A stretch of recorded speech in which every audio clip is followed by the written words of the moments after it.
Thirikari nĩ igĩte keheri-inĩ mũigana wa ciringi bilioni 14.9 cia kwarahũra ũrĩmi wa thamaki thĩinĩ wa kaunti 15 gũkũ bũrũri-inĩ na itanya rĩa gũtua ũrĩmi ũyũ wonjoria ũraguna. Thirikari ĩrageria gwĩkĩrĩra mbere biũ nĩ gũkorwo tũgĩthondeka cukuru cia gũthomithia tũrĩa wĩigua kũrĩ na thukuru cia ndĩire ukaigua kwĩna thukuru cia gũthomithia maũndũ ma thamaki nĩgetha tũhote kuonia andũ ũhoro wa kũrĩma thamaki icio na nĩgetha tũkamonia handũ gũkoragwo makĩoya maũndũ ma thamaki tarĩ o kũrĩma kawaida makorwo makĩoya thamaki tarĩ biashara.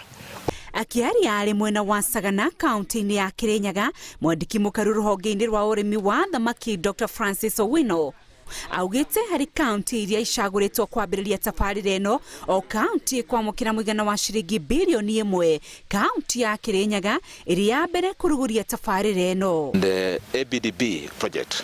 ABDB is headquartered in Nyeri, also covering 15 counties worth 14.9 billion in developing aquaculture in the country. So the investment is huge in terms of both capture fishing and aquaculture development, including the blue economy component. Ona mathukuru-inĩ tabarĩra ĩno no ĩgũtambio kũhetũkĩra tabarĩra cia 4K Club iria cianjĩtie gũkĩrio mathukuru-inĩ. Have how many schools now? 55 schools as we speak. In this financial year, we are going to add another 30 schools throughout the country.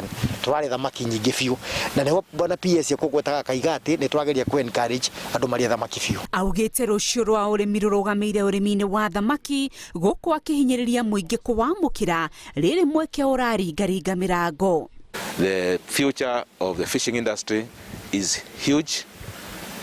The investment is big. And the government is putting a lot of effort in this going forward.